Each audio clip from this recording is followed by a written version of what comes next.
That's off? Yeah. That's on. Yeah, Okay, that's because I can hear myself. That's not a good sign.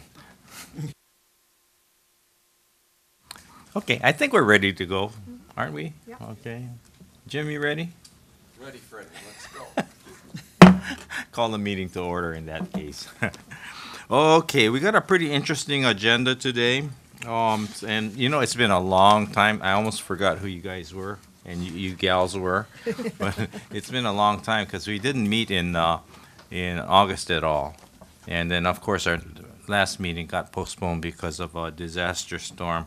But let me recognize some people. We got Nancy with here us today from the Hawaii Tribune Herald, and Terry is back with us again. Okay, and then we have Jennifer and Michelle, right? We also have Bill here.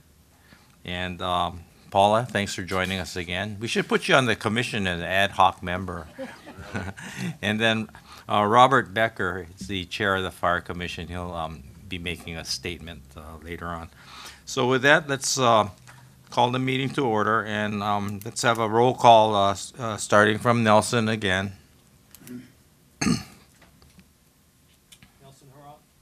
Nelson Horano, West Hawaii. And so here to speak, address us is Robert Becker. And Robert, you're the chair of the Fire Commission?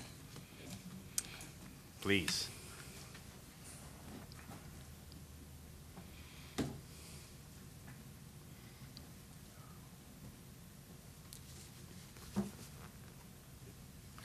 Hey, good morning, everybody. My name is Robert Becker. I'm the chairman of the Hawaii Fire Commission. I was forwarded your agenda for this meeting, and on the agenda, it requested information from the different commissions and bodies that were affected by, the salary decisions that you make. For the Fire Commission, we didn't have any specific recommendations as far as, when the Salary Commission should consider salary changes for the chief and the deputy chief. But I think, common sense should prevail here. I think that having attended your meetings previously where we saw that some of the entities within the county, no one had looked at the salary structure for a decade or more, that didn't make a lot of sense or was not fair to the people within that structure for them to be able to have, to keep their wage up to speed, especially with their subordinates. So I think as far as we're concerned, we really felt that the commission ought to look at the schedule of when subordinate positions get increases per the collective bargaining agreements, however those fall, and then take a look at those subordinate positions, how they mesh with the supervisors as far as the director, deputy director of the different organizations within the county. And also at that time, then take the opportunity then to compare those salaries with neighboring counties, which is pretty much what you did in the past. But just try to look at it as more of a schedule instead of an almost crisis management. I think what happened to you last time because it had been so long since that had been done. So just calendar it in some way. And I believe, and correct me if I'm wrong, that most of the salary increases come with the fiscal year, the beginning of July. So be sometime July or even beforehand if you know what the salary increases are going to be percentage-wise to be able to apply those. And just try to be ahead of the game so that the people that are the supervisors aren't behind their employees salary-wise for periods of time. Is that it? That's all I have. Oh, okay, thank you. Any questions of the Fire Commission Chair? Yeah, I have a Go ahead, question. Milton. Based on your intimate knowledge of the fire departments and obviously information on all the islands fire departments, we've gone on record in the past by comparing our island to different islands.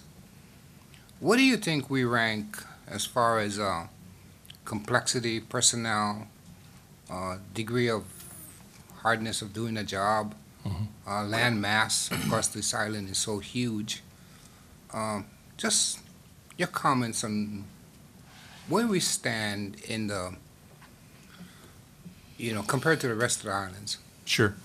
Well, Honolulu, as you know, has the largest population by far, and their department is the largest. This department here, as you said, we have the largest land mass by far, larger than all the other islands combined. I will say that even though this department here is the second in terms of personnel, second largest in the state, in my opinion, it's the most complex, because EMS falls under the fire department here, which it does not fall under the fire department anywhere else in the state. They have, a large prevention program. They have the aviation program. Wildland fire here on the west side is the bigger problem than anywhere else in the state, as evidenced by the fire in Waikoloa here a month or so ago that went, I think it was 15 to 17,000 acres, somewhere in there, which is the largest fire on the island here in quite some time. So in my opinion, I think this fire department is the most complex as far as the resources that it has. One of the big challenges the fire department has is that the county as a whole, and I know this from hearing the financial officer speak about it, the county as a whole, generally most organizations, about 62% of their budget goes to salary. In the fire department, it's 85%. So when there's budgets made, there's zero wiggle room in the fire department to those budgets cuts. So I think that makes the management even more difficult. And I think that, the fire department here, if it wasn't the fact that they go out and aggressively get grants from the feds, mainly from the feds, but from other entities, I think the fire department here would not be near functioning at the level that it does now. I think you have to give the management here a lot of credit for what they do with not a really big budget. Again, you look at Maui, a lot smaller, but their tax base is a lot higher. So they're funded a lot better. That answer your question? Yeah, it does. And just out of curiosity, on the other islands, who governs the EMS? That's, the state funds the county here for the EMS. So on the other islands, I don't really know if they fund private ambulance services or how that's really done. I couldn't answer that question. No, but you said the EMS on the other islands does not come under the fire department. It does not. Who does it come under? I don't I know. think in the case of the city and county of Honolulu, it's its own department. Its own department? It's its own department. Wow. Mhm. And if I'm not mistaken, the water safety falls under that too. I think the way it is here, it gives, a lot more flexibility, because you've got, the firefighters who have those skills as paramedics and EMTs. It's a requirement here that all firefighters at all levels be at least an emergency medical technician level. And the number of paramedics here is quite high. So a lot of them, cycle through the paramedic program and promote at some time, at some point in their career. Is there a relationship in the department between the EMS and the AMR? Between the private ambulance service? Yeah. Yes, I'm sure they communicate and work together, yeah, because it's mostly advanced life support versus basic life support. Thank you. Robert, just for your information, the intent of this item on the agenda was for this commission to discuss whether or not we want to do this and have the departments, or in this case, the commissions that oversee these positions, provide their recommendation for the upcoming pay. So we haven't gotten around to it, but thank you for showing up. I do have one more question. If you're aware, I understand that the fire chief and the deputy have something built into their pay with regard to overtime. It's like a mandatory pay for overtime. I've heard that. I'm not sure about it. Are you able to address that or not? To my knowledge, the chief and the deputy chief have a salary, and that's it, to my knowledge. I do know that the other subordinate positions do have some mandatory holiday pay as part of it. They also have some mandatory pay under the Fair Labor Standards Act, FLSA. Okay. But as far as I know, and I could be wrong, have to check with HR, but as far as I know, the chief and the deputy chief have a straight salary, and that's it. Okay. Bill? Chair, that's correct. Currently, the fire chief and the deputy fire chief have no additional provisions for overtime pay. Okay, thank you. Any other questions of Mr. Becker? If not, we thank you for, oh, there is one. Sorry, Harold. Could you tell us whether the the salary actions of this commission put your chief and deputy above the pay level of subordinates? Yes, they did. Yeah, the chief, the actions that your committee took was to make the equivalent pay here, the chief and the deputy chief, same as Maui Fire Department. So that puts them above the subordinates without any overtime at this point, yes. And if you factor in the guaranteed contracts of subordinates for holiday pay and such, are they still above To pay my- grade of to my- subordinates? To my knowledge, yes. Thank you. Okay, any other questions of Mr. Becker or Chair Becker? If not, thank you, sir. Okay, thank you. Have a great day. Stay dry.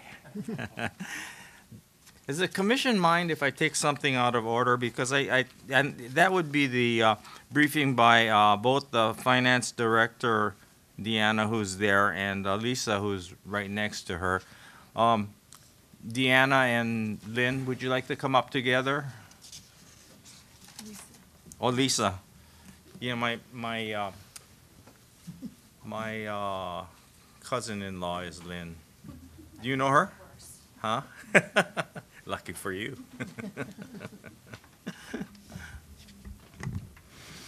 Good morning. We're happy to answer any questions or. Okay, thank you what did for guys coming. want? We really appreciate it. Commissioners, any questions? Really? Okay. Well, we have. Huh? Oh, Nelson. Oh, Harold has. Oh, Harold. Oh, I'm sorry, Harold. Yes. What impact did the lava eruption have on our budget proposals, on our taxable real estate inventory, on destruction of county infrastructure, on and on and on? Well, I can let Lisa answer the part on the impact on real estate and the real property taxes. But on the infrastructure, we continue to gather cost, and, we definitely had losses, water supply as well.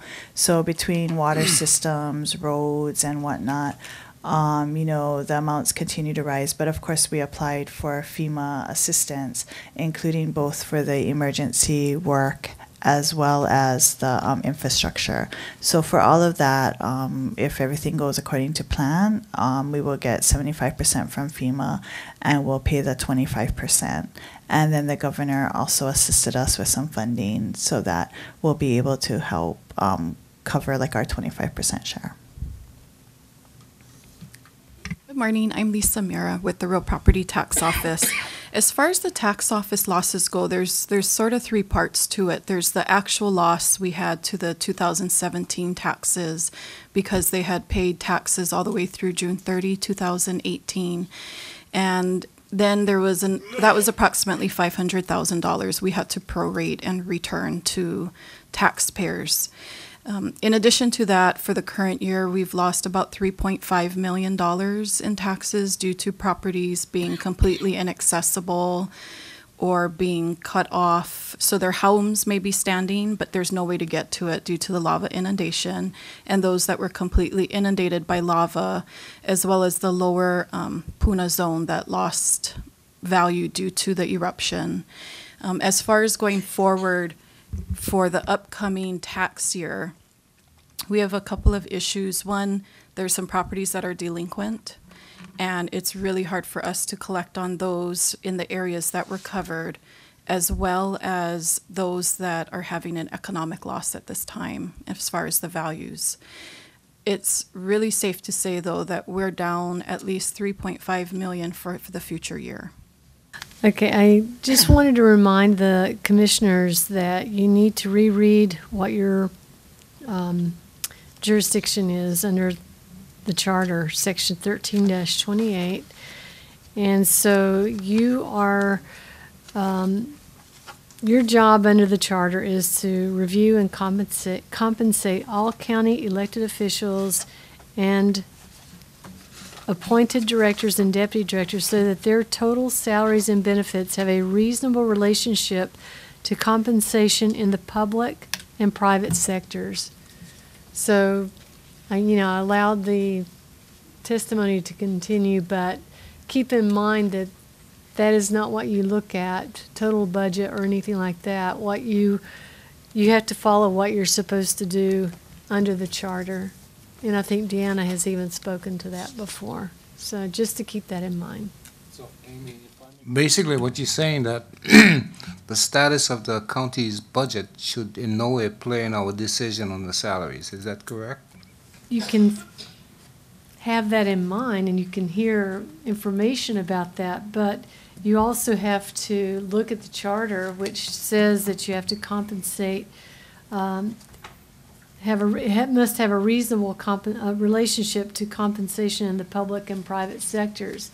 So that's what you're trying to do when you're adjusting salaries, is to keep up with the other, the total compensation and benefits should be reasonably related, should have a reasonable relationship to the compensation both in the public and private sectors. Regardless of the ability to pay. That really doesn't make sense. That's what the charter says. I'm just citing the charter. Part of the agenda today is, my intent was to address that to some degree, and so we'll be talking about that as part of the rest of the agenda. So, in the budget process for this year, are there funds to, if we should decide to give raises, even though we're not supposed to consider that, are there funds to cover? So we have included the current salaries, in the fiscal year 19 budget, which is the fiscal year and we're in right now. There may be I don't even think we have a provision for compensation adjustment this year because it may have been just based on timing. Most of the bargaining units, I think, had completed their negotiations prior to June 30th. We may have a small provision for BU 14, so that would allow us a little bit of flexibility. But we didn't specifically take into account, pay raises for the appointed and elected officials. But I think there is a small provision should that be granted. Otherwise, we would just assume that each department would absorb it from within. Yeah, I have a question. Maybe the question is more for Bill than Diana. When you enter negotiations, I'm sure with the unions, the question of ability to pay comes into play, right?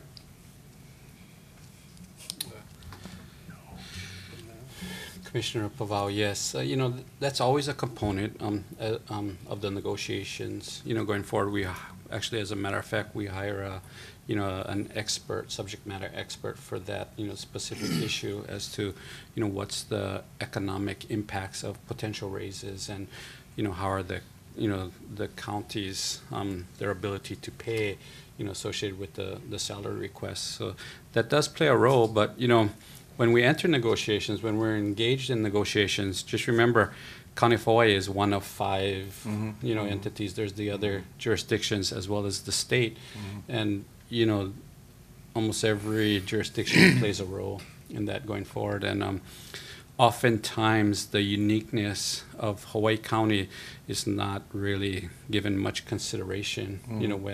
When the arbitrator makes their decision. I wish it would be given more consideration, but we just have one vote.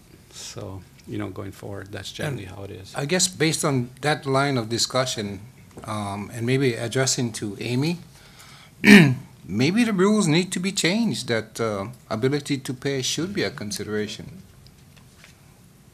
Well, it's not a rule, it's the charter. Well, which, then the charter has to go on the ballot. The charter should be changed then, that the ability to pay should be a consideration. Well, I think that's going to be on isn't that on the agenda? So you can discuss that later on in the agenda. We will. Jim? Yeah, I have a question. Let's get back to your topic on property taxes. So those areas that were inundated, lost revenues because of the property taxes, does that go on forever and ever? Or certainly some of those areas will be rebuilt over years and years. So who keeps track of that? That'll be the real property tax office. So we go by market value. So when the market starts to pay for it, then we'll be able to tax it again.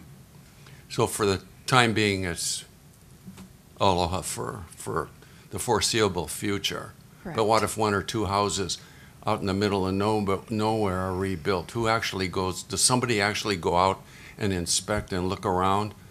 Because if it's a small amount, it's not going to show up in the real estate prices. Well, there's a couple of different factors. We do follow MLS, but that would be a listing through the realtors. And not all sales happen through the realtors. So anything recorded at the Bureau of Conveyances would come through our office. There are, down in that area, they have some agreement of sales, but that don't get recorded, and people go and start building unpermitted. And the tax office for this county does pick up unpermitted dwellings. The issue that we have in other parts of Lower Puna that was previously covered by lava is that some people are building on lots they don't actually own, and so that's a different issue. But as far as the area that's covered right now, we are watching that, and we do use aerial imagery to follow up with that. Thank you. Anything else? Any questions by anybody else? Well, I thank you too for coming and showing up, and maybe if you're lucky, you won't have to come to our next meeting. We're kind of accustomed to seeing you. Thank you, Deanna and Lisa. Thanks, Deanna. Thanks, Lisa. Okay, oversight on my part, I forgot to recognize Alan Yokoyama over there. He's the Deputy Director in the Department of Human Resources. Okay, and so back to the agenda. Approval of the minutes for June 21st, 2018. Open for discussion. I need a motion to approve. So moved. Moved by Milton, Second. second by George Campbell. Discussion? Not hearing any discussion. Call for the vote. All those in favor say aye. Aye. Any opposed? Motion is carried. These minutes are approved. Okay, now back to the agenda under communications. We were CC'd a copy of a letter from Patricia Sexton to council members Drew Kanuha, Jen Ruggles, and it was commenting on the basically the excise tax surcharge as it was being discussed, as well as the salaries that were previously approved by the Salary Commission. The chair recommends that we just put this letter on file. The next two items, memorandum from the County of Hawaii Charter Commission, Chair Douglas Shipman Adams, dated August 1st, 2018, stating that they are seeking input from the Salary Commission as to how the county charter affects their role and operations within the county, and any proposals they may have to amend the charter. Request this information be provided to them by September 26th. And that was one of the reasons that we scheduled the meeting so shortly after the meeting that was canceled. And so this is a reschedule of this meeting so that we can provide them some feedback. And then the second part of that is memorandum from the Salary Commission Chair. I responded to Chairman Adams that it was on our agenda and that we would get back to them by September 26th.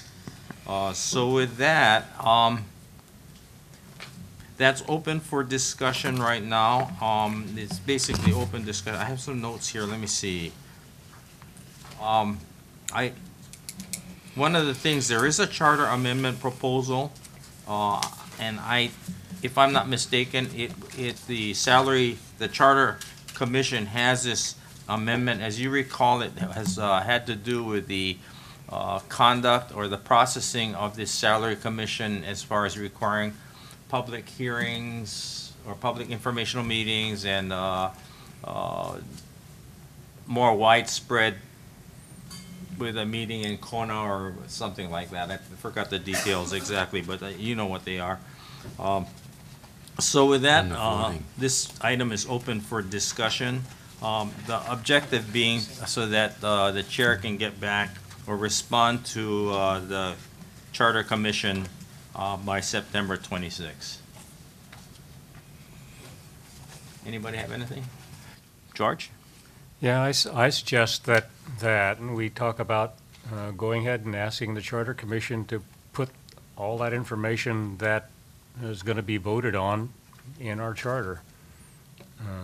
It's my opinion that it'll likely pass, but it's my opinion that we can live with that and work around it. And so at least I'd like to have us discuss, or I would propose that we proceed to add that information as proposed in what we'll see in the ballots to our charter. Why don't you make a motion of that so we can All right, have I'd like to appropriate this? make a motion that we add the changes as proposed that we'll see in our election ballot coming up to our charter. You have a second? I don't quite understand. Yeah, I don't quite get it. understand yet. He's, It's simply said is, remember that when Councilwoman Leloy proposed a change to our charter, it had a bunch of changes, and we discussed them in great detail here 3 meetings ago, or somewhere in that time frame. And the changes were to have a meeting, at least one meeting, to be held in Kona, and 2 public meetings. And when we're considering raises, and all of our meetings are public, so that's not a problem. And for any time that we raise more than 10%, that we have to have at least two-thirds. two-thirds of the members of the commission approve it. Let me restate that. I think your motion is to support that charter amendment, is Yes, it? it is. Okay. Oh, Oh, to support the charter. Charter amendment as it was proposed. Can I ask Amy? Amy, did you have chance to go through it and to see what needed to be changed, to be updated, if you had the opportunity to go through it? You know, Or the the salary commission rules. I think she's referencing the salary commission rules. Yes. Yeah. Oh, we haven't gotten to that yet. Oh, so, would that affect the charter amendments? Did you see anything that should be updated? Well, what has to the updates I made was to comply with sunshine law, and but the other side of this is you guys need to decide what kind of procedures you're going to have. If you're going to make decisions or raise the salaries like you did last time based on the methodology you went through, that is something that could go into your rules. It wouldn't be something that would go into the charter. But you cannot go beyond the authority that the charter gives you.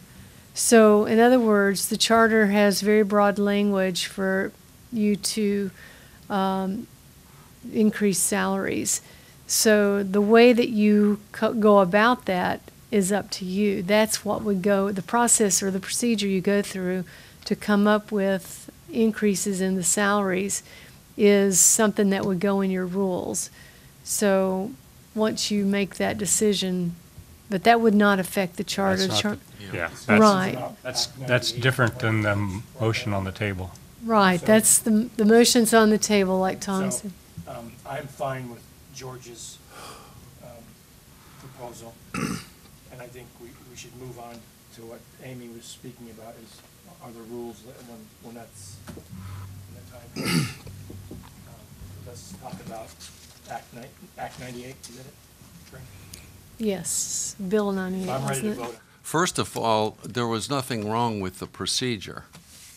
So I don't see what all this hullabaloo is all about, quite frankly. What was wrong with the procedure? We corrected things that were wrong for 10 years. We corrected the inversion of salaries. We did that in 3 months, where the previous 10 years, they couldn't deal with it. So all of a sudden, the county council heard a little bit of an uproar because of the 30% increases, which they got as well. And their response was not to say anything about the 30% being outrageous, which they could have, because they could have refused to have taken those pay raises themselves, which we know that's not going to happen.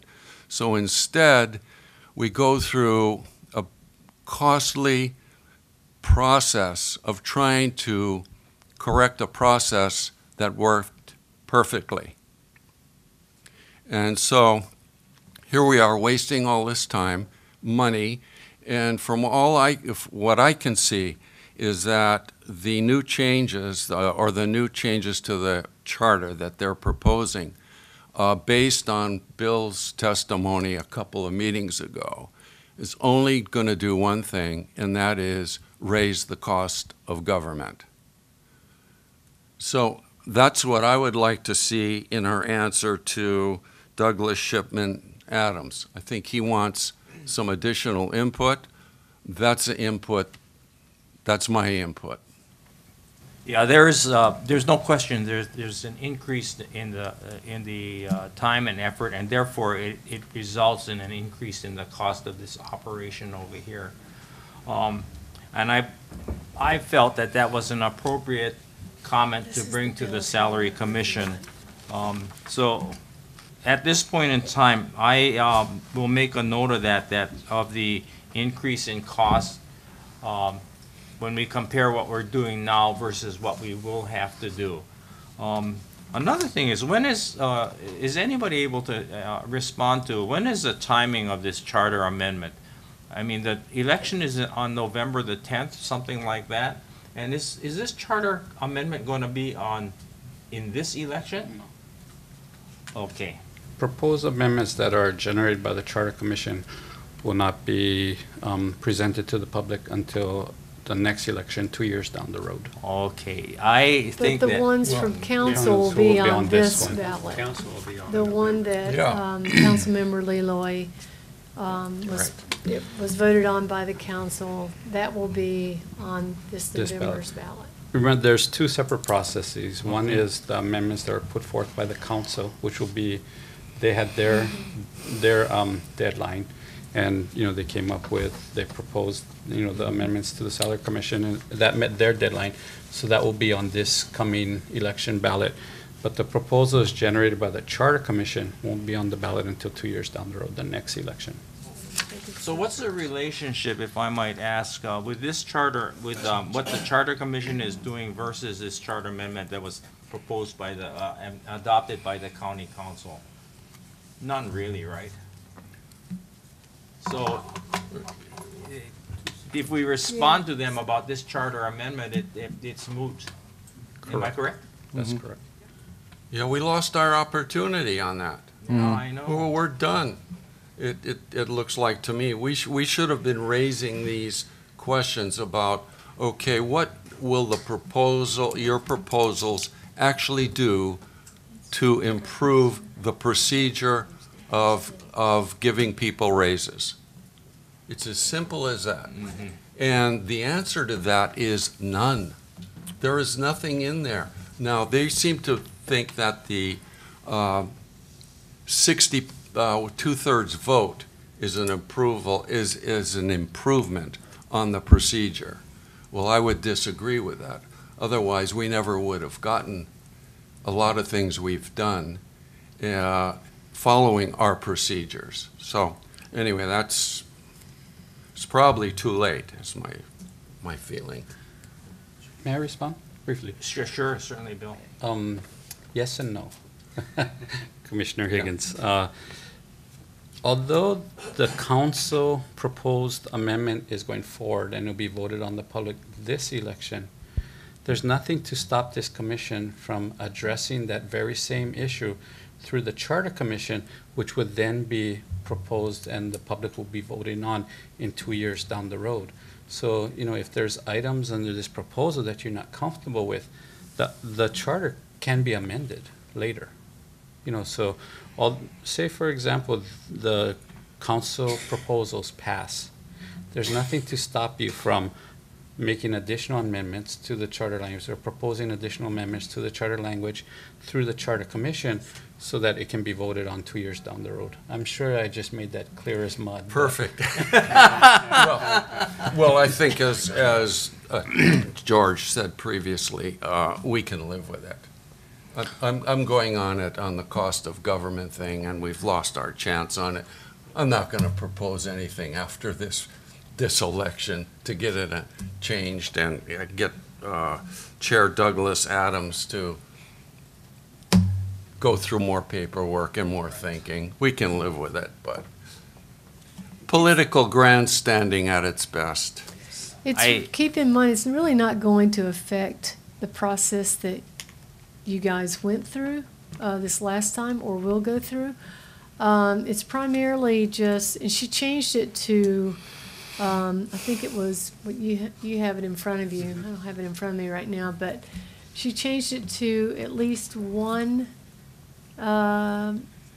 before Yeah. you change it. We have to put, 30 days prior to any approval of Microphone. any salary adjustment, published at least once in Commissioner at least Campbell. 2 newspapers. Your microphone? Yeah, sorry.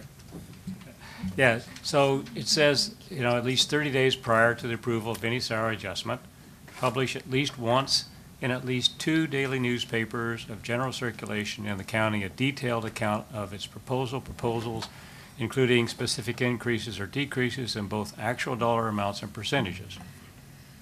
Hold at least one public hearing, neither East Hawaii or West Hawaii, provided that any public hearing shall be conducted using video conferencing technology to allow for public participation from both East or West Hawaii, and submit copies of the detailed report of the commission findings and conclusions used to develop its proposals to the office of the county clerk and the office of the mayor for public inspection.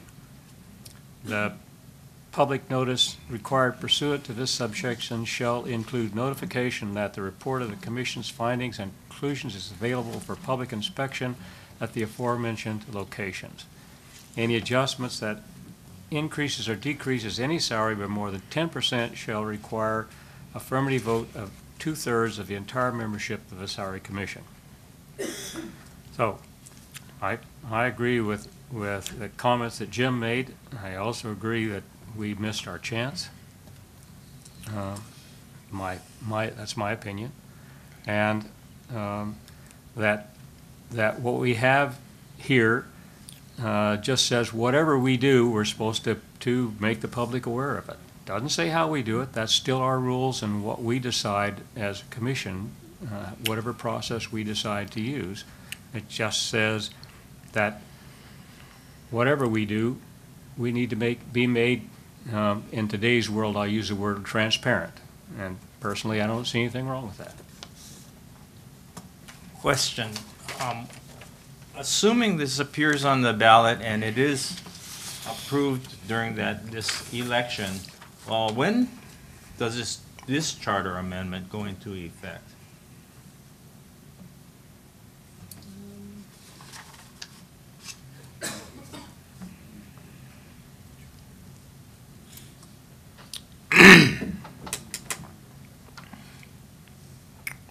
Yeah, I think it would. I think it would go into effect at the beginning of the year, 2019. I'd have to check on that though, because. Okay, but does anything take effect? Glynis? She's gonna check with John Hendricks. Oh, okay. So she- Yeah, I did have a real concern about this whole thing. It just really upset me, having had to appear in front of them and I thought it was a fair effort we gave to make them aware what we were doing and the things that we had to deal with, like no activity or action taken on this for many, many years, falling a rear. But I don't believe that anybody was listening to any of that. So it's real close to me, and I'm not real happy about it. So, well, anyway, whatever this group decides, in any case, if it's adopted, well, as it goes through the election process for approval,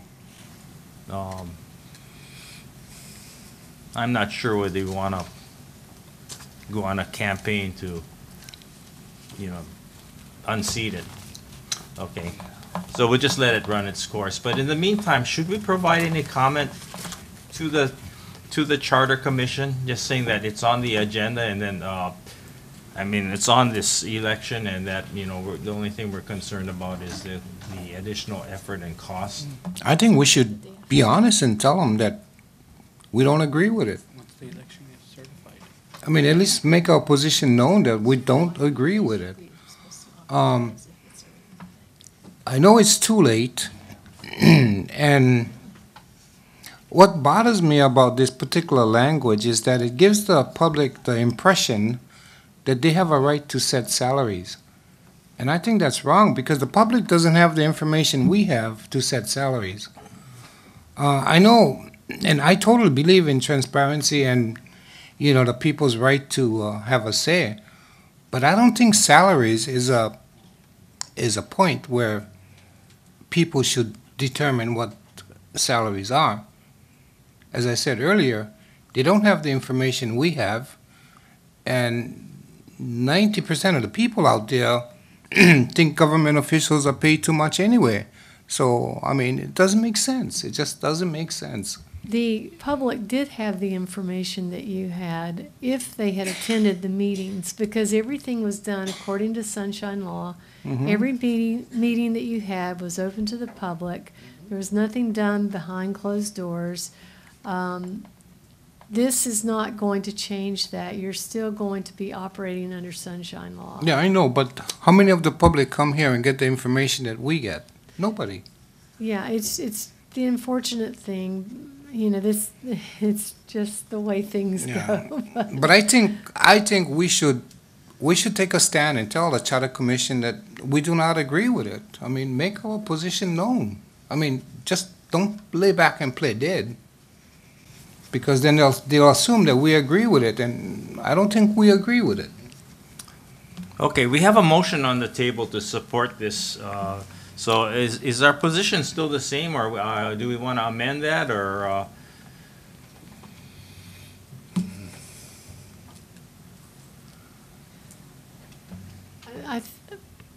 I've gone through this before with the Open Space Commission just recently last week. I think what the Charter Commission is looking for is recommendations for charter amendments. And you don't know whether this will pass or not. I think generally things that are on the ballot pass because people don't take the time to read them and actually see what it involves. But it doesn't preclude you from making recommendations, like Bill was mentioning, to the Charter Commission as to what you would like to see changed in the charter. And then this would be on the ballot 2 years from now. We've basically decided a couple of months back that we weren't in favor of this. That's why you went and testified. So I think it should stand there. And people will vote the way they're going to vote on this in November. And whether people go out there and sign wave against Act 98 or for 98, it's going to be voted for. But I'd like to see us maybe focus more on the Charter Commission. So can we do it either we're going to vote on it or just make a motion not to even vote on it? Well, here's what I would recommend, that we just defer on this and let it run its course. Once it's on the ballot, and if it gets adopted, we have time after that to address it with the Charter Commission. But either way, George, if you want to let your motion stand, we can just vote on it and see where it goes. It's okay the way it is, I think. Ms. Yamato was able to get additional information from the Deputy County Clerk, John Hendricks, and that communication to us is that if an item amending the charter, county charter, is approved by the voters on November 6th, that item becomes effective the next day. So it'd be November 7th, if approved by the voters. So if hypothetically, if the proposed amendments that were initiated by the council were approved by the public, they would come into effect on November 7th. And then, like Chair Ono mentioned, it would be at that time that you would have, the opportunity to address the Charter Commission as to any proposed changes, once the adoption of those items. It wouldn't be for 2 years later. Yeah, correct. So for 2 years, we'd have to comply with the new Right. language. That's if those proposals are authorized by the. Practically speaking, from the chair's perspective, I see no advantage to objecting to it. If we're going to do something about it, we're going to have to do it before November the 7th. And so, from the chair's point of view, I think we should just, I'm in favor of your motion, George, and, we just let it run its course. What's written right now, well, first of all, the Charter Commission is asking us for comments, right? As to what we'd like to see. This is, the language that Amy showed us, that's not set in stone, right? That's only a proposal, right, to the Charter Commission? No, see, council can bring its own amendments So it's to a the done charter. deal as far as that But is no, concerned? it has to go to the ballot. And so the people have to vote. So it's not up to the Charter Commission? It's already on the, This will already be on the ballot this Oh. November. Yes. Like we said, these are two separate items. The Salary Commission is not asking you to comment on the proposal Oh, that okay, was initiated okay. by the So we don't have to do council. anything. No, they're saying, look at the charter the way it's currently written. Do you have any questions or concerns or would like to provide them additional information regarding the current state of the charter? That's what this letter is requesting. Okay, so I believe what, my conclusion is that the motion is not necessary. Because it's not part of their purview to consider this. It's on the ballot already. I still say we should let them know that we don't agree. It's not gonna do any good, but at least make our position known. Well, the motion is to support this amendment. May I please, again? Sure. The chair made this commission's feelings known about this act several months ago, which is on record. That's all I have to say. Mm-hmm. So what action are you recommending? Defer it. We don't need to.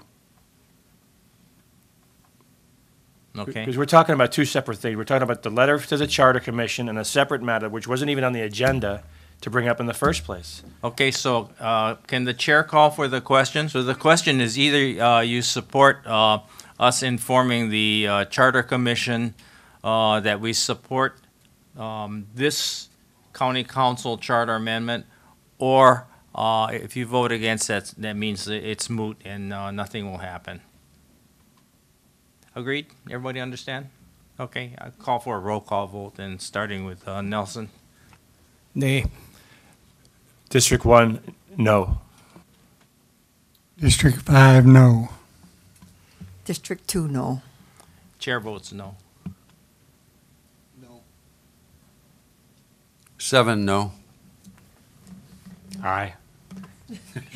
You have to do that. No, George, thank you. Excellent discussion. Okay, we all know, we better understand what's going on with this whole thing. Okay, so in that case, we have no comment to furnish the Charter Commission. Mr. Chairman, I have a comment as far as what they asked for comments, right? I think my comment is what the discussion we had about 15 minutes ago, that I think the charter should include a provision on the way we determine raises, that a reasonable effort in the ability to pay should be considered. Because right now, according to Amy, it's not considered. Not according to Amy, according to the charter. Well, according to Amy, according to the charter, however, Okay. You know what I'd like to do? We have other things on the agenda that we need to do, so I'd like to save that item for a future meeting. I think it's relevant to this discussion, because the agenda item is requesting any information from the commission that would be conveyed to the charter commission regarding changes or amendments to the charter the way it's currently Okay, I written. stand corrected. And Okay. that's definitely an item that would address. because there's really not much time. Mr. Preval, I don't want to talk over Mr. Preval. Why do they need to know by the 26th of September, being for something that's going to be going on in 2 years? Well, they need to have it on the ballot.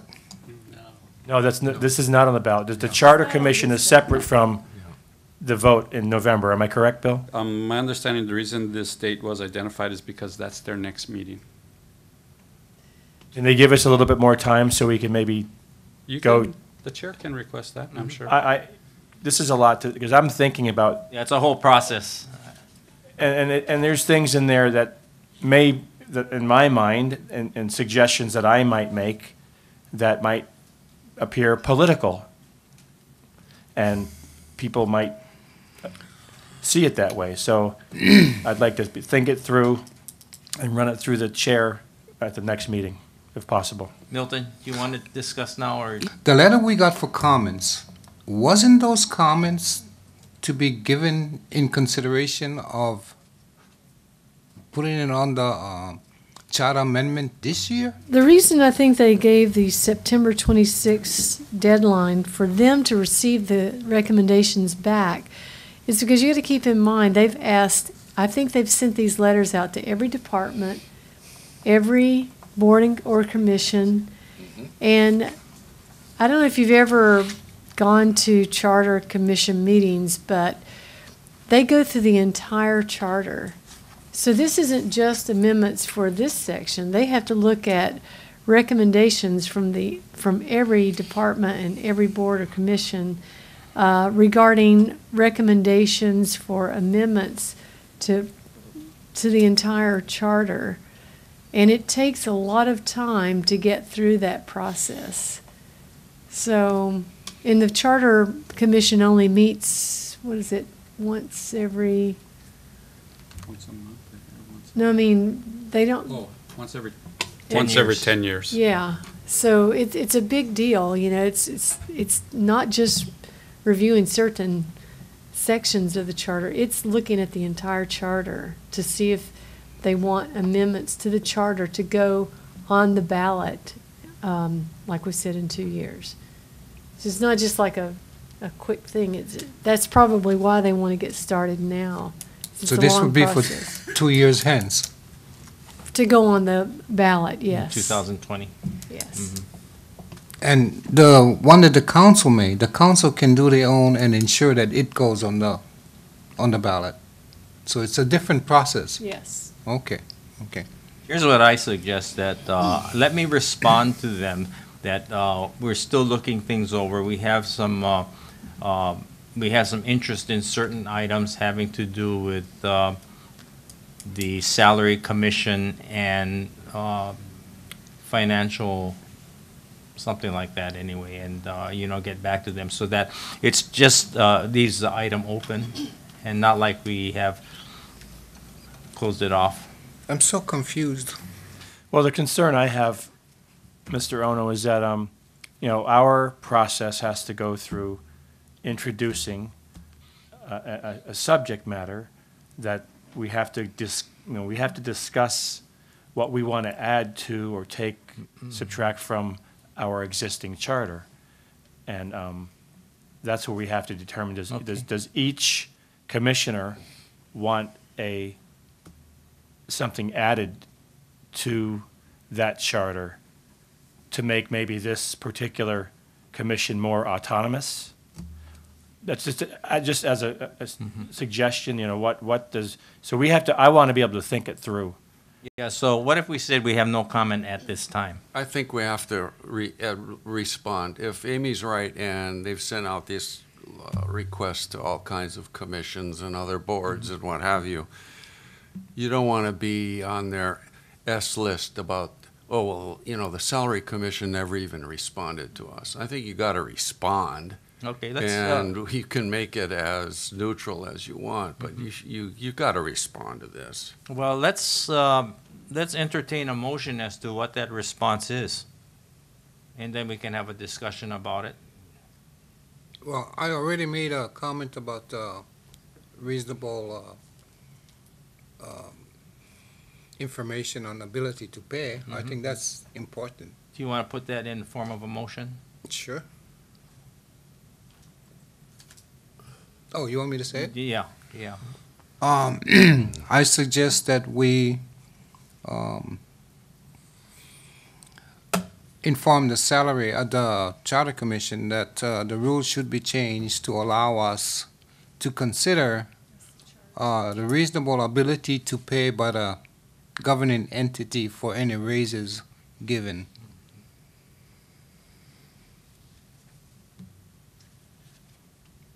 So that would be affecting, you're suggesting then an amendment to section 13-28, little d as in dog, right? Because that's where it says that that the commission shall review and compensate all county elected officials and appointed directors and deputy directors so that their total salaries and benefits have a reasonable relationship to compensation in the public and private sectors.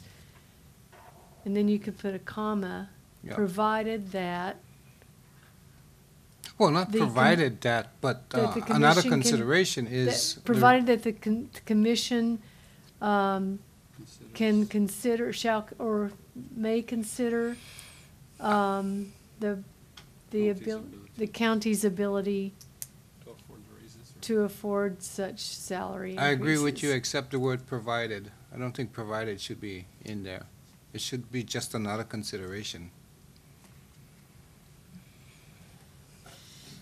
We could do that anyway, though, right? Well, Without at us- the end of private sectors, you could just put, and, In May- addition to, well, you want an extra sentence? no,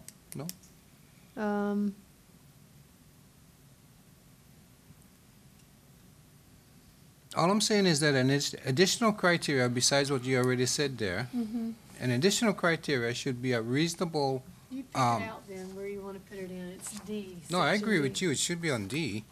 Okay.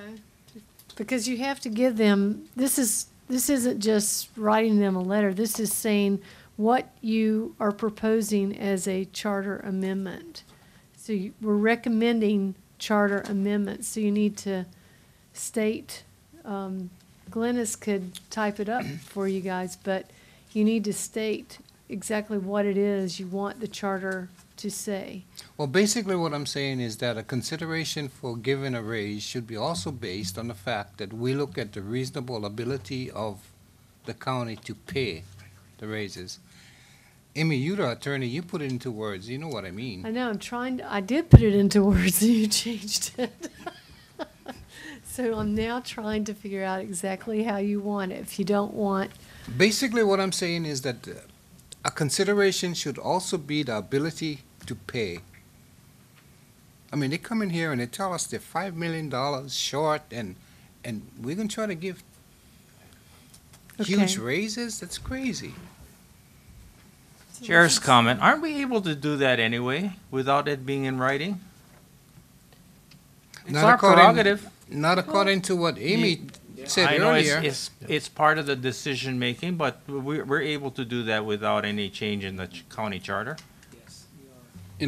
Like we said earlier, is just because you get appointed to serve on the salary commission, it doesn't mean you leave your reasonableness at the door when you walk into the room.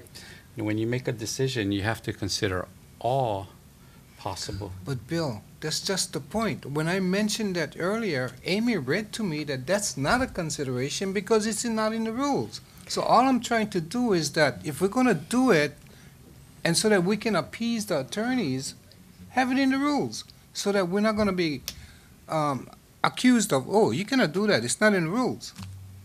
You know what I'm saying? I'm Yeah, saying we that can it be has, reasonable, but we're getting blasted for being reasonable. well, I'm not sure anybody's blasting you Well, for being reasonable. I think, Scolding you, tap, hey, you're not supposed to do that, you know? well, I think the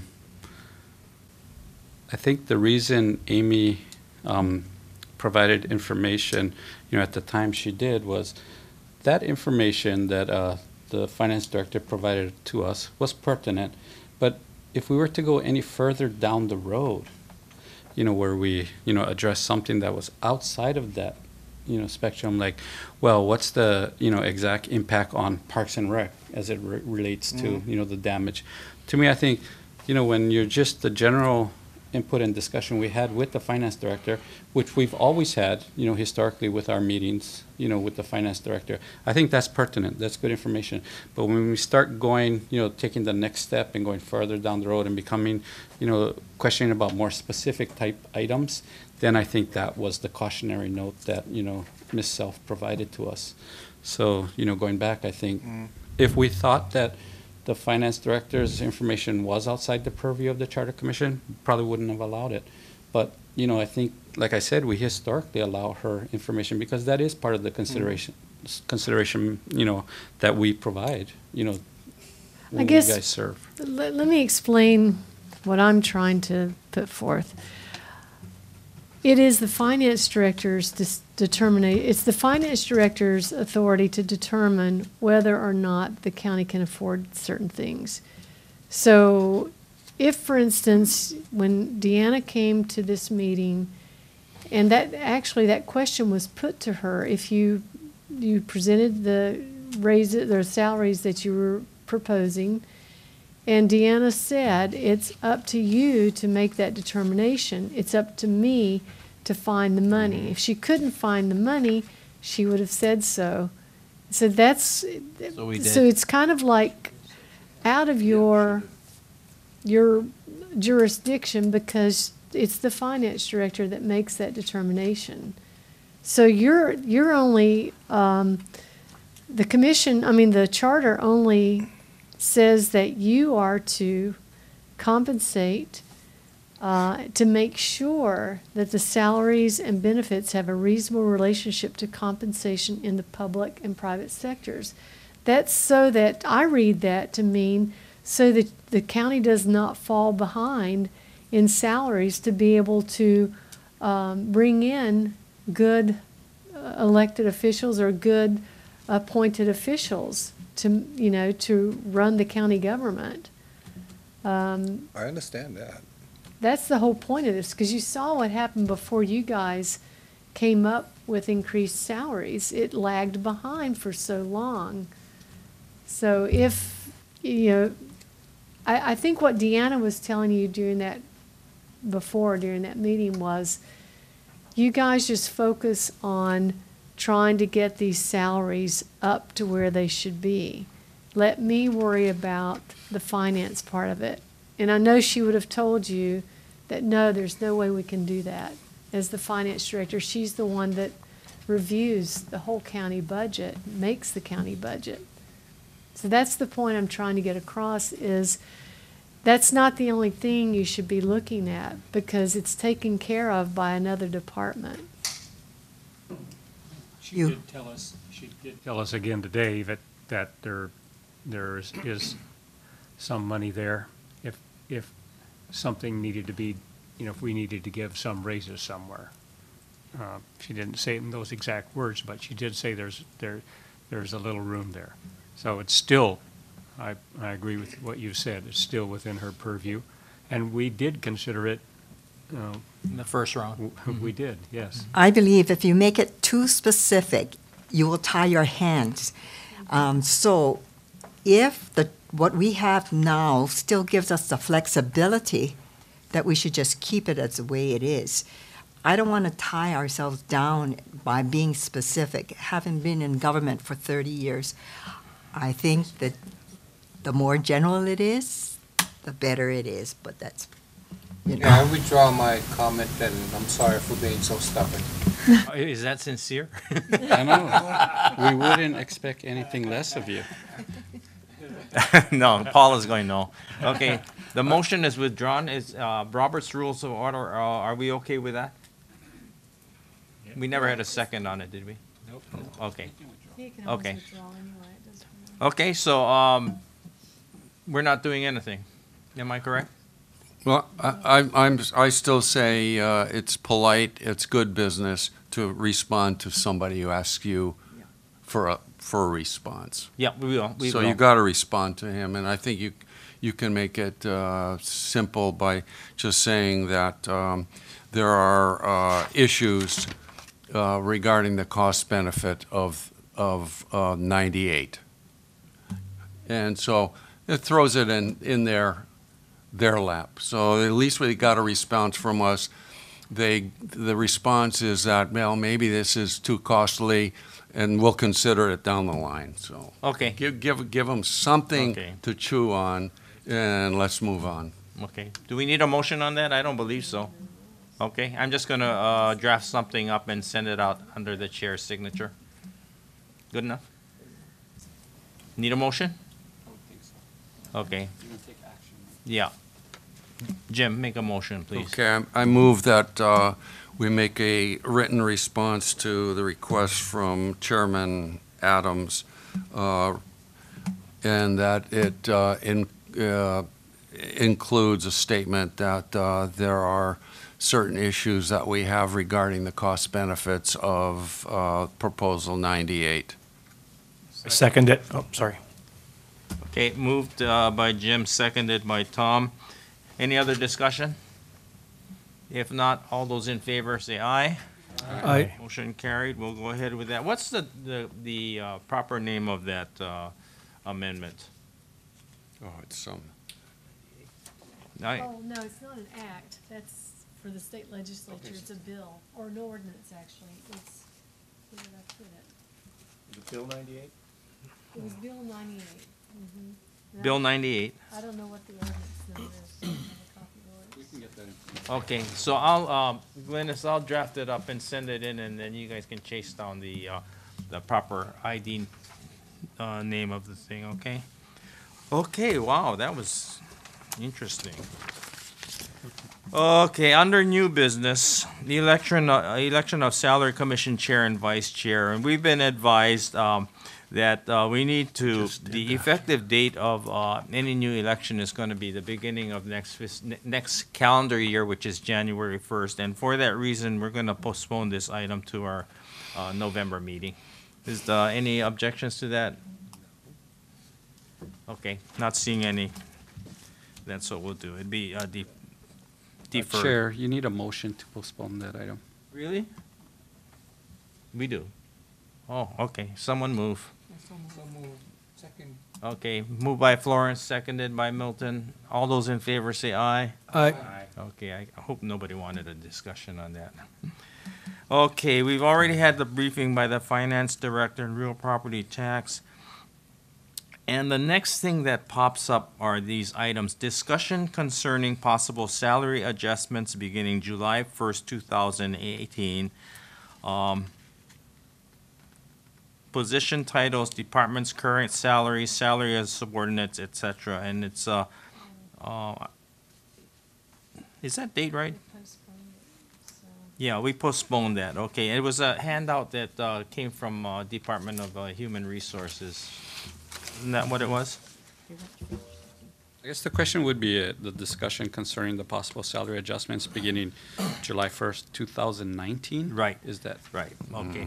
Anyway, that's tied in with the next item, which is update concerning bargaining unit pay increases by Human Resources Director William Brillante Jr. Reference memo dated April 18th, 2018 to the Salary Commission Chair Hugh Ono. The Director of the Human Resources Department asked that we consider this confidential. Was that correct? Okay. That's correct. And that information is provided in your packet. It's entitled BU Pay Increase Update and it's dated April Thank you. 18, 2018. And if you look at the second page, you can see the reference to the various bargaining units and the salary increases associated with those units and the dates that they'll become effective. Okay, and this also includes the next item, discussion on future salary recommendations from a representative of the respective boards, commissions, or for those appointed positions that report to them, and whether we should or we shouldn't include them. And there's a list of the positions whom these appointed officials that we oversee report to. And this is what the chair is going to suggest. That we get a recommendation from the Department of Human Resources. They have all the information.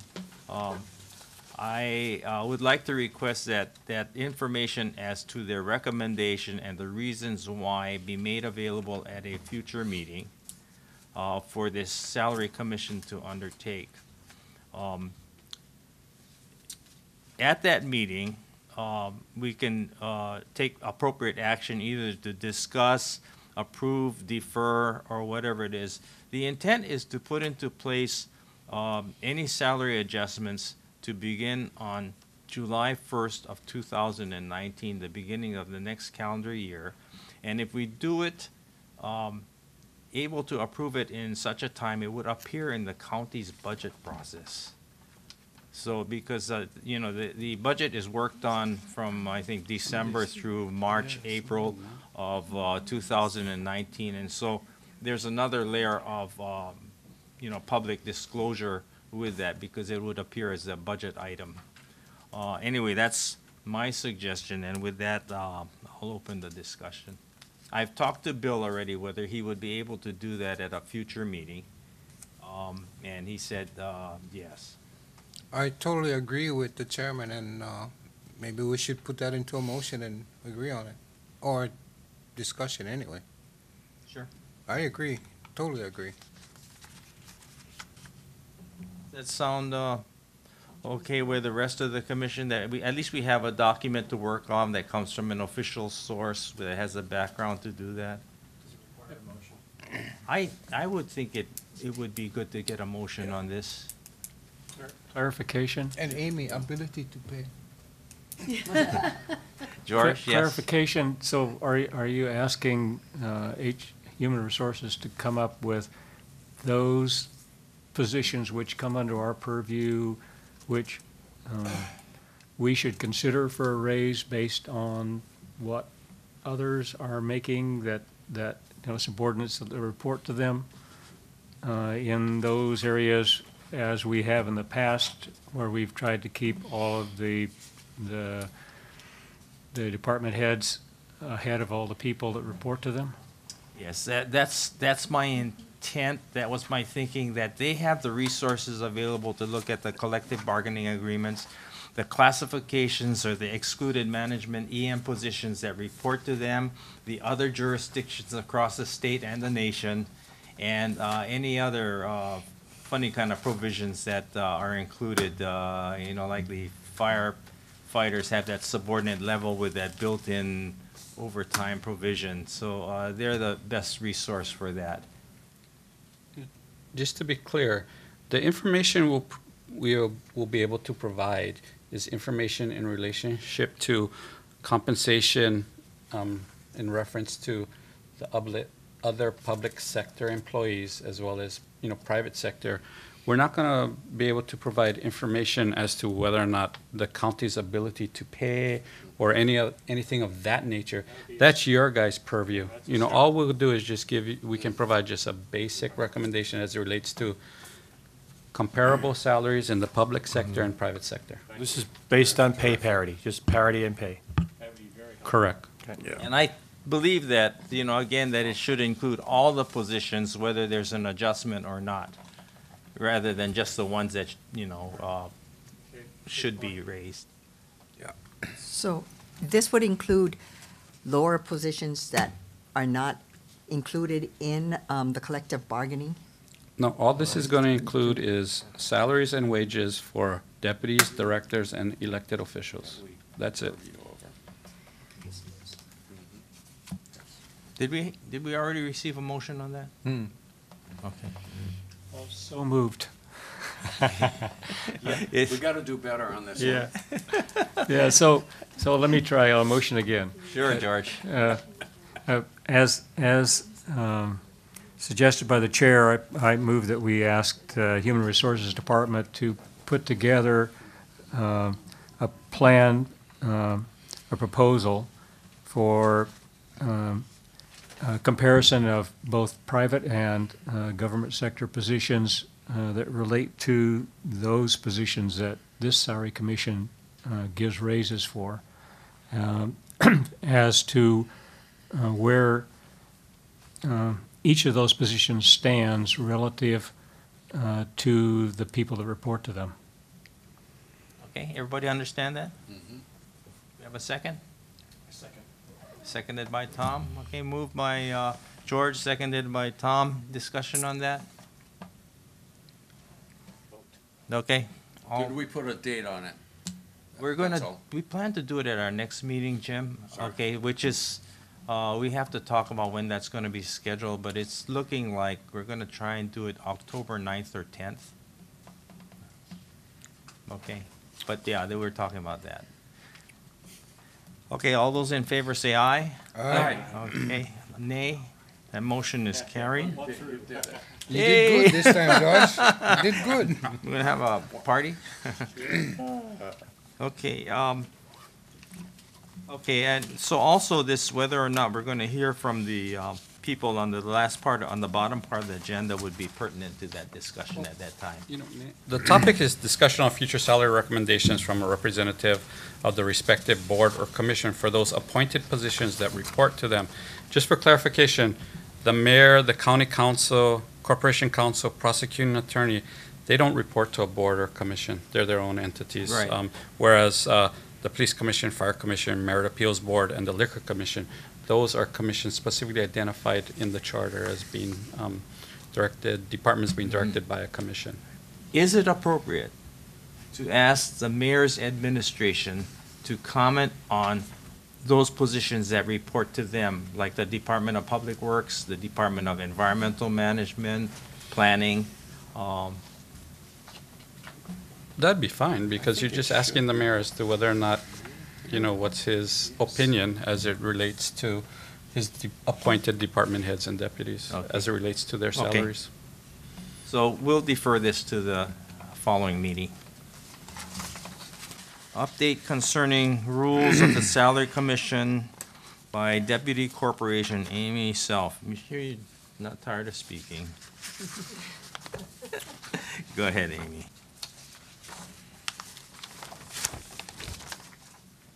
I think we figured out a way to, I think Glennis figured out a way to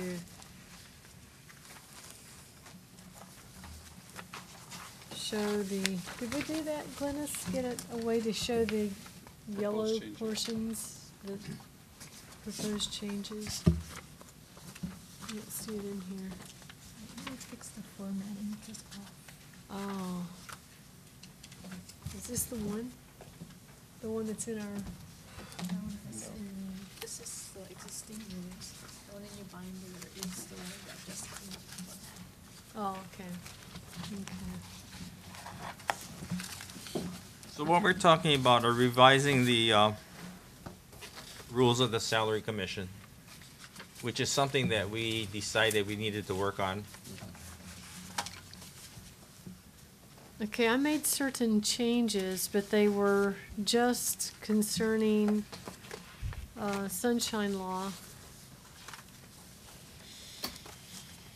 Trying to find them. I know, we've got a lot of paper there, yeah. You have a legal background, so you're better with that than we are. Mr. Chairman, didn't we agree that these rules were not to be changed until after the charter election? Because then we can incorporate whatever passed in the charter amendments? I do recall that. I don't have the ones that I marked up. Is it in there? No. It didn't show up when she reformatted. I thought somebody had. You want to defer I'm sorry, this? yeah, because, oh, no, here it is. I have my own copy that I marked up. But the whole point of this is I've made certain changes that will be discussed. But the thing that you need to focus on, the commission needs to focus on, if you notice in the rules, there's no section on how you come to how you arrive at the salaries that you determine. So if you have rules to follow, then the next commission would be able to follow that in, determining how they're going to, or what they're going to raise the salaries to. So a method by which to determine the salary increases for the positions that you determine the salaries for. Yeah, and I comment on that particular thing. I think the process that the chair just suggested and that we just voted on to look at our next set of salaries is one very possible method that we can use. That we once a year or whatever time frame is appropriate, ask HR to do just what we asked Bill to do today. And then the commission takes the appropriate action, and let it go at that, and not make it as we heard from the vice chair a while ago. Make it so specific that we can't work with it. I fear that.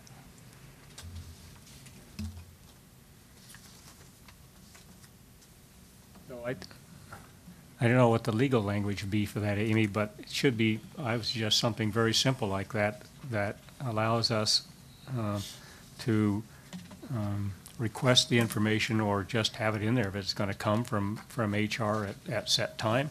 And then we take the appropriate action to as based on the information we receive and the data that we collect. Can I ask, how would this process take place of revising these rules? We have to have a public hearing. You have to publish it in the newspaper, and then 30 days prior to the public hearing. And so then you have a public hearing, you take the testimony, and you consider public testimony, and then you determine whether you're going to adopt the rules at that meeting or at a later date, whatever date you're going to adopt them, then you have to specify that date on the record. Okay, prior to that, all of that, in preparing the revisions to the current rules, how does that process work? Do we appoint a special committee to do that, or do we come prepared at a meeting to make those changes and then, act on them via motion, and then staff can make the appropriate changes? Yes, you can do it one of two ways. You can set up a committee, but according to Sunshine Law, yeah. Interaction group. Right. Discussion a while ago. So what it would take would be 3 meetings essentially, because you have to set it up at a public meeting, your regular meeting, and describe the scope that the scope within which they are to work, and then which members will be on the committee. They go out, they do their work, and then at a subsequent meeting, they'll report back to the full commission on what they've determined. And there's no discussion or deliberation at that point. And then at a subsequent meeting after that, these all have to be public meetings. At the subsequent meeting after that, then the commission can discuss the committee's decision or determination and or vote on it at that point. The other way is to just have the full commission, like you said, they could come up with. Come prepared to, have. That's my preference. And question for, I'm sorry, Amy, did you mention about getting input from the public also? If the suggestions from the, because anybody can make it For rulemaking or for? for rulemaking, For rules. rulemaking, yes. So is that That's why there something has that- to be a public hearing. So is that something that the chair can appoint a hearing officer for that, where we didn't have to all come together again? Is that, Well, no, you have to have a public hearing. So what you have to well, do. that's what I'm saying, a public but- hearing, so. Well, but first, you have to you guys have to determine what you want your proposed amendments to your rules to be. Once you have the proposed amendments, then that has to get published. It goes to the clerk's office. The notice, there's a whole process under Chapter 91 for rulemaking. So then, once the notice goes out, you have your public hearing, you listen to things, comments from the public. You take that into consideration, and then you can either decide whether you're going to adopt the proposed rules at that point or at a later date, and you have to determine which date that would be on. Most times, depending on what kind of public testimony you get back, you could either discuss it at that public hearing and go forward with adoption, or if you wanted to make changes, then you would have to go through the process again. Amy, I have a question. These were the draft rules that you prepared? That you? No, those are the rules. Those are your rules. Oh, these are and- the rules? Yeah. These have, They've been, I don't know how long they've existed, oh, but, so you haven't made any revisions to this? yes, I have, but like I said, it's only, things that would make it comply with sunshine law. Okay. In the future, it would be real helpful for us, because I read through this, it would be real helpful to us if you would indicate your revisions. We tried to do that, and it didn't work out. I thought that It didn't work out? this, well, I know, but this wasn't even a Word document. This Oh. thing is so old that they had to, Glennis, what did you have to go through? It was a Wang document. Because you can tell by the That's why check. it's Chinese, nobody understands that. I still remember. I don't even know where this came from, Yeah. because look at the chapter. It starts with chapter 200. No, the reason I asked is I saw the word draft across, so I thought you had prepared this. Well, I made certain changes, but it didn't show up As as, the they couldn't do a changes, red yeah. line. I tried to red line it, but it wouldn't show up when we tried to Okay. print it. So I'll figure out a way To to, redo it, so we yeah, can we're tell. gonna have to, I don't know, I think we're gonna have to completely reformat the whole thing. Because I don't know why we have chapter 200, that should all be changed, the numbering should all be changed. And I don't know who's gonna do that, because I certainly don't have time to do that kind of work. It's not legal work. Anyway, the chair's preference is that we place this on the agenda and that we do it as a committee as a whole. And so, this is not that big a document. We can all take a look at it, and for revisions that we would want to make, and bring it to a meeting and then do it at that meeting. Comment? Sure. Last time, I think we did talk about, just to refresh everybody's memory, it says in here we're going to meet at least annually, and I think we decided we were going to change those to at least quarterly. Yes. And it appears to me that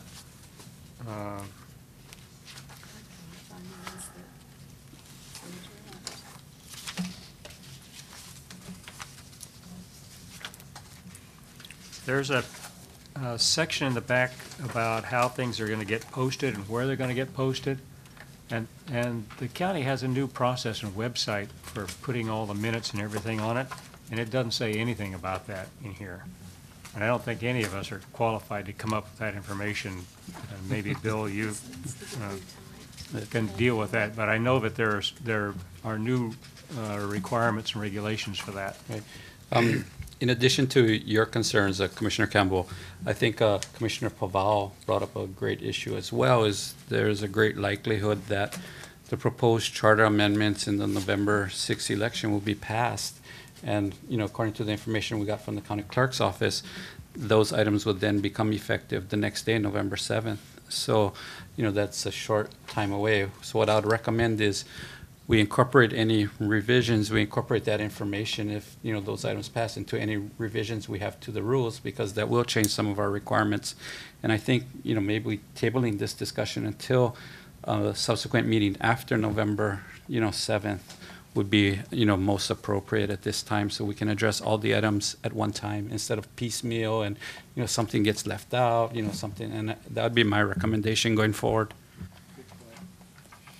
Everybody fine with that? Okay, that's what we'll do. I was going to ask it, Bill, at some appropriate time, if you could send these rules out to us for some of us that are so eager to start on it. This packet includes a set of the rules. So if you look at your tab, Rules of the Salary Commission, you'll see. And for those of us who got written stuff from Glennis, we did get them. Are we allowed to take this home? No, this is public information. Oh, no, This I is mean, a but the public folder. document. No, not the, Not the- she doesn't want you to take the folder home, but just take the rules with you. You mean pull it out? Yeah, Oh, you okay. can take it out. Wow.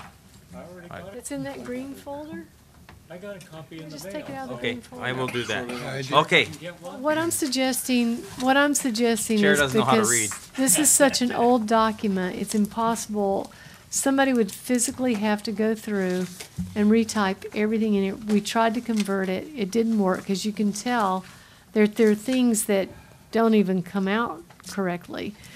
And when you're adopting rules, if you're amending the rules, you had to provide it in, oh, Glennis, what's it called?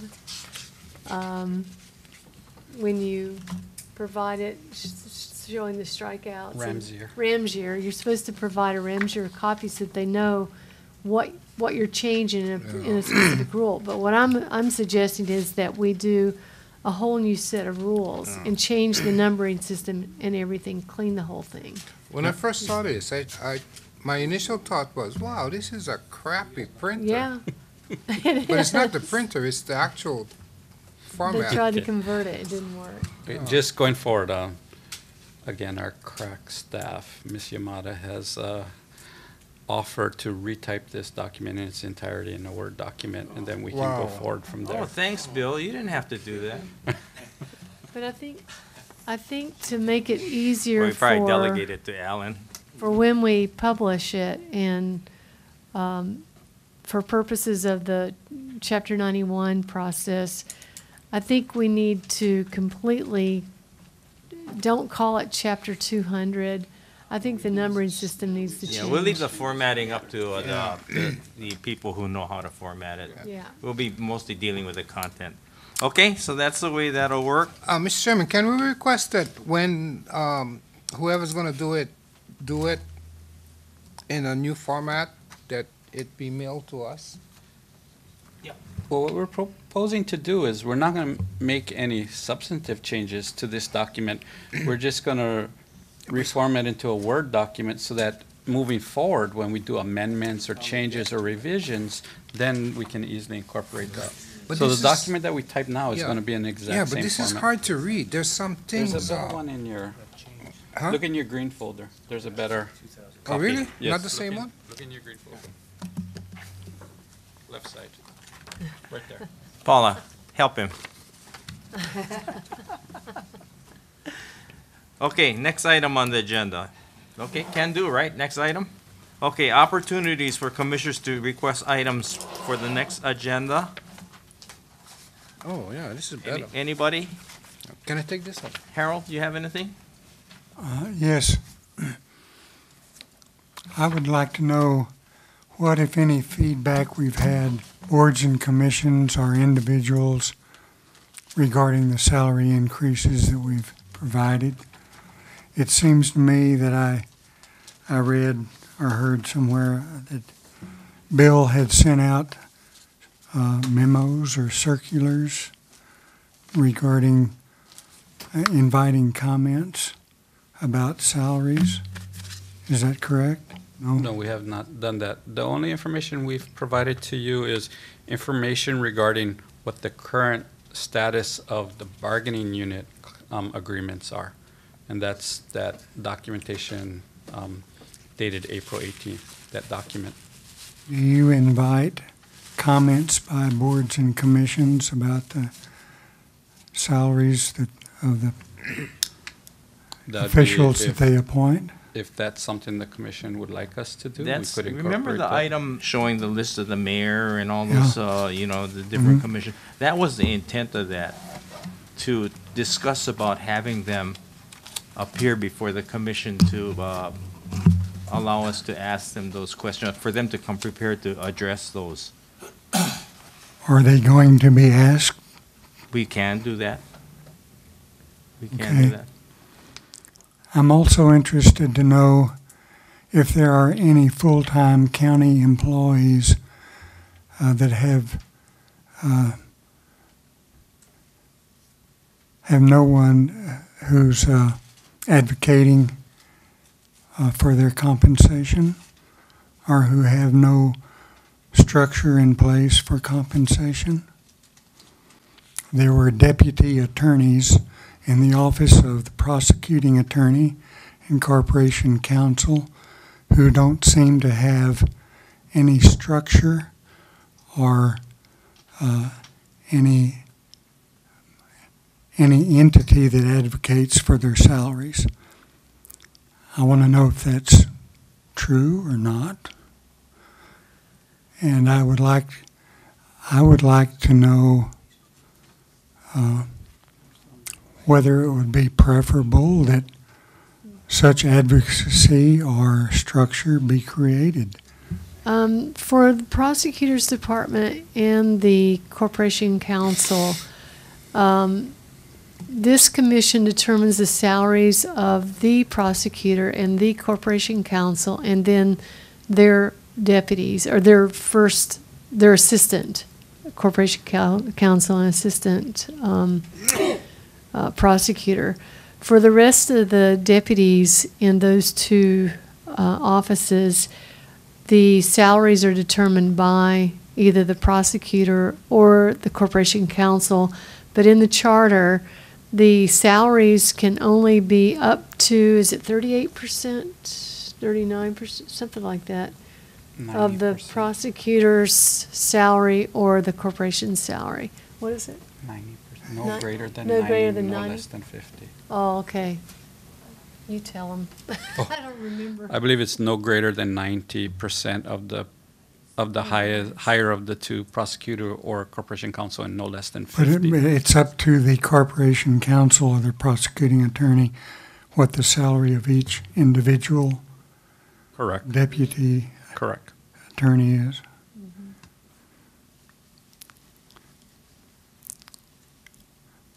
Okay, well, I guess I was going to try to invite discussion as to whether that should be changed and a more formal structure be put in place. Yeah, that would require a charter amendment. Okay, well, it's something that I would like to suggest we Okay. convey to the Charter Commission Committee. I'll put it on the agenda. Okay, Okay. Any other item? If not, I have one. The chair would like to place overtime on the agenda for discussion.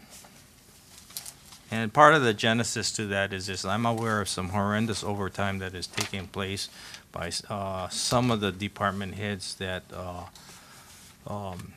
is astronomical. And so it'd be, I think, be an interesting discussion. Okay, not being, yeah. This issue on overtime, it's only as related to what the compensation should be for the person above. Is that correct? Or just the question of overtime in general? Yeah, just for the positions that we oversee. Okay. Okay, it's just a, discussion. I don't know where it's gonna go, but it has to be agendized.